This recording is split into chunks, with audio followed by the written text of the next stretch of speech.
This news update is brought to you by... So, I'm meeting Rico later. Gotta check in with the girls, but first, let me check my usage on the MyLime app. Now, what should I wear? Hashtag sexy. He's here.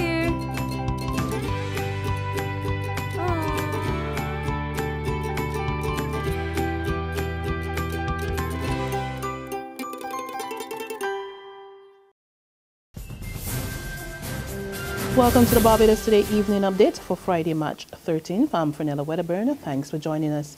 We begin with news that the country will have to tighten its fiscal belt a little bit more.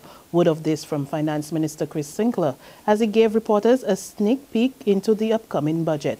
Speaking at a press conference announcing the payment of a $35.6 million European grant for human resource development at government headquarters this morning, Sinckler said that while economic activity is looking up, the country is still not out of the woods just yet. He revealed that further economic adjustments must be made in the coming year. It is known that we have cash flow challenges within the government from time to time. Some periods it can be more acute than others. We're beginning to see some of that ease in the last couple of months, but we're not there yet. So the effort has to continue. And behind that effort is the type of reforms which both the ambassador and myself have been speaking about to the economy.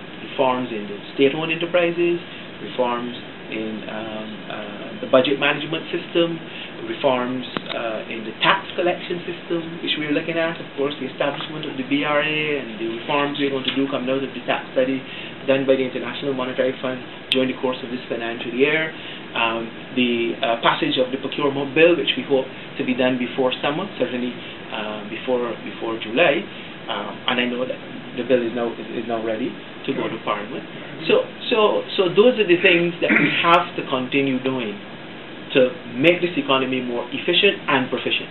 However, he was quick to point out that the country was closing its deficit according to the targets already in place. It was a relatively slow start because it's never really easy to do adjustment of this nature.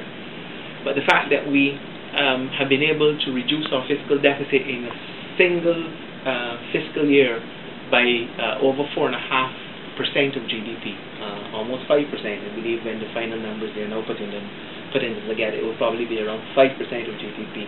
When you're able to move from a primary deficit of over $200 million to, I expect, a primary surplus of just about $20 or $25 million.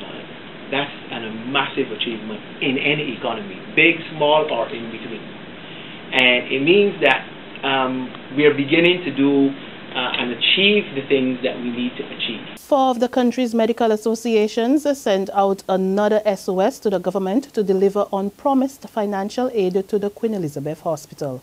According to the members of the Barbados Association of Medical Practitioners, the Junior Doctors Association, the Barbados Association of Medical Technologists, and the Barbados Physical Therapy Association, the QEH is suffering from continuing shortages of essential supplies, which they say is seriously impacting both the quality and range of services offered by the institution. In fact, the associations say the situation is now at crisis levels. Members again called on the government to urgently deliver the monies promised to the hospital late last year to allow the institution to function safely. 16-year-old Jahneene Williams is still missing, and police wants the public help in locating her. The teenager from Kingston Terrace, Christchurch, was last seen on Wednesday wearing a light blue sleeveless dress. Jahneene is about 5 feet tall, slim built, and dark in complexion. She has an oval face, a broad forehead, and is bow-legged. Her hair is styled with cornrows to one side, and she was also carrying a grey haversack when she was last seen. Anyone with information pertaining to her whereabouts is asked to call the nearest police station or emergency number 211. Students at the Trinity Christian Academy Primary School are all for saving the environment, and they showed just how they plan to do it at the annual science fair today. Teachers at the Eagle Hall School put their pupils' creative skills to the test by having them produce projects reflecting the theme, Save Our Environment. Using that theme and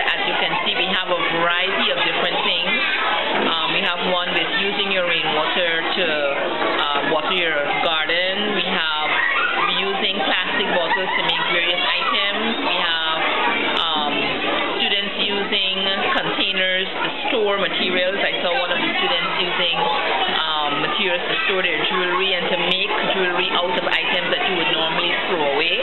In sports, some scores from the Barbados Football Association's Premier League competition at the National Stadium last night. Mario Hart was in irresistible form, scoring 2 of the University of the West Indies goals in the 3-0 thumping of Pride of Gall Hill. Jahneene Williams netted the other goal. Also in action last night were Weymouth Wales, who brushed aside Silver Sands 3-0 with goals from Corey McCollin, Kemar Headley and Tristan Fishy Paris. There's regional and international news after this short break. Secure your future, be financially strong. Since 1983, we have been there for you. A smart range of products, great tax benefits. We're the solution to your hopes and your dreams.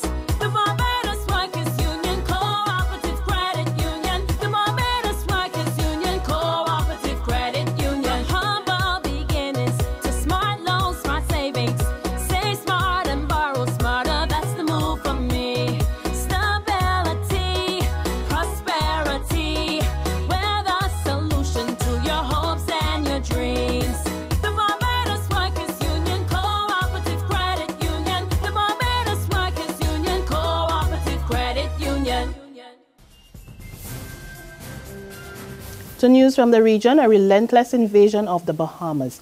That's how Immigration Minister Fred Mitchell is describing the country's continued battle with illegal migrants. In the last 2 days, over 120 people entered the country through unofficial channels, including a 5-year-old boy who was captured. And Mitchell says the situation is causing a drain on the public purse.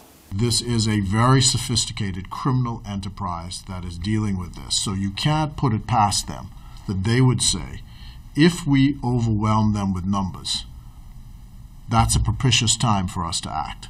Because we know that if we overwhelm them with numbers, they may have a capacity problem. But I want to warn them, don't try us. Now, that Haitian child apprehended this morning will be repatriated and reunited with his father by Saturday, and Mitchell says the boat beached at South Beach will be destroyed. The people of Haiti will vote for a new government in the next 6 months. The vote for presidential and municipal poll will take place on October 25th, and the elections for 2/3 of the Senate and the Chamber of Deputies will be held on August 9. President Michel Martelly is barred from running again by the Constitution.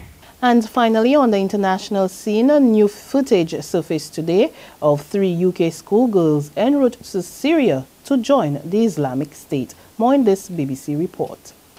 In the hands of the people smugglers in the Turkish town of Gaziantep, close to the Syrian border.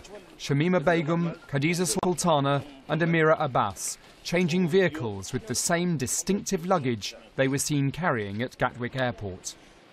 Put your bags. Hurry, don't stop here. Some of the conversation on this newly uncovered footage is unclear, but there seems to be a reference to Syrian passports.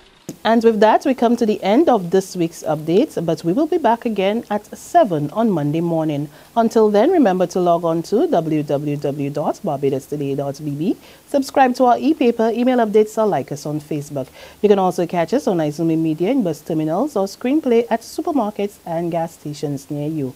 Also tune in to Channel 101 online TV as well as Mix 96.9 FM to get all the latest news and sports. I'm Frenella Wedderburn. Please, whatever you do over the weekend, do it safely. This news update is brought to you by... So, I'm meeting Rico later. Gotta check in with the girls, but first, let me check my usage on the MyLime app. Now, what should I wear? Hashtag sexy.